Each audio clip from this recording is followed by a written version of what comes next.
I am here to review Daredevil Born Again, Season 2, Episode 3. You know that already, because you clicked on the video. Let's just start with the episode. In the last episode, Karen kidnapped this anti-vigilante task force dude.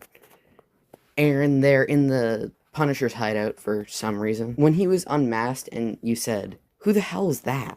And you were confused by this whole thing, especially how it wasn't brought up again. Me too. Apparently, it's this dude from Season 1 who was mad at the rest of the task force because they shot a kid and then framed him as a vigilante. I don't know. If there's a critique I have, it's not even that bad. It's kind of a nitpick.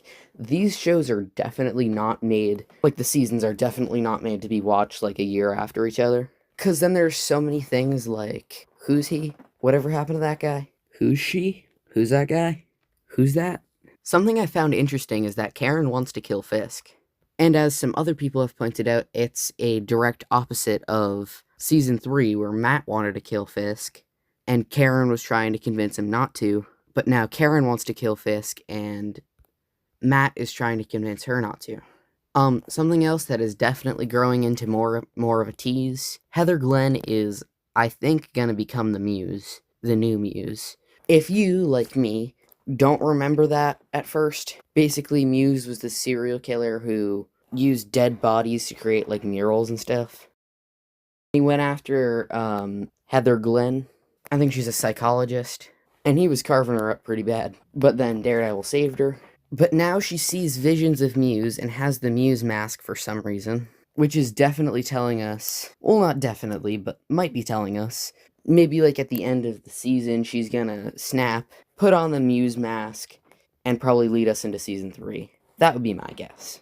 Kristen McDuffie, Matt's new, like, law partner, because Foggy died, is kind of now like the legal, like the main character on the legal side for this season.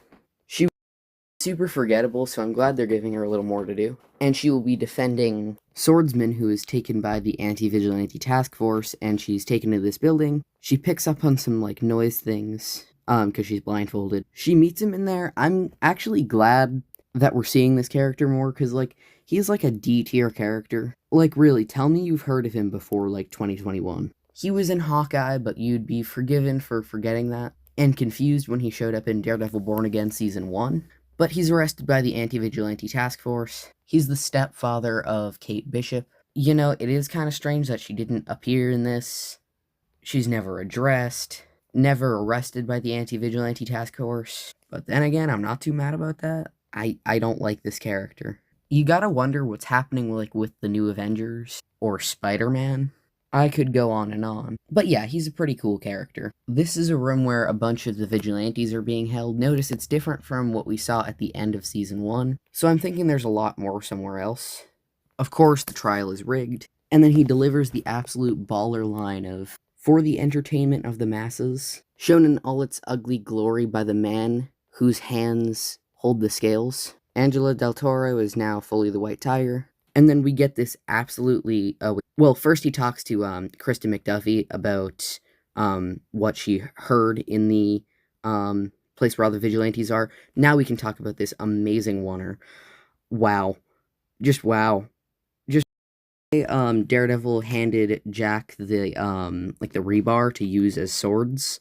In a show known for amazing oneers, this is an amazing oneer. I find it weird that the Punisher just broke out of here but didn't bother to save anyone else. Now, obviously, it wasn't the same location. It looks different. But still, like, there was other people in there. He didn't... Maybe he did, because we haven't seen that location yet.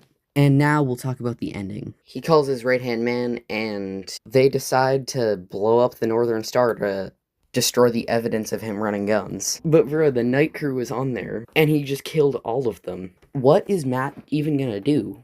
What a way to end the episode. The next episode is called Gloves Off, so I believe it'll probably be the boxing event episode where Fisk boxes. And just from the trailers, just from some visuals from the trailers, we know some crazy stuff is about to be happening. Because, like, that dude's dead, right? He is 100% murdering the Matterhorn in the ring and getting away with it. And I can't seem to find the clip, but I know in a trailer, there's a scene where Daredevil and Bullseye break through a window. And I'm pretty sure that's, like, at the boxing match, because there's a poster for it. like in the scene. I also remember seeing that in like leaked set videos when it was being filmed. And like I watched those videos so much that now whenever what they were shooting happens in the show, it just puts a big smile on my face. But yeah, that's pretty much it for Daredevil Born Again Season 2, Episode 3. Can't wait for next week. It's about to be peak. And I'll see you then.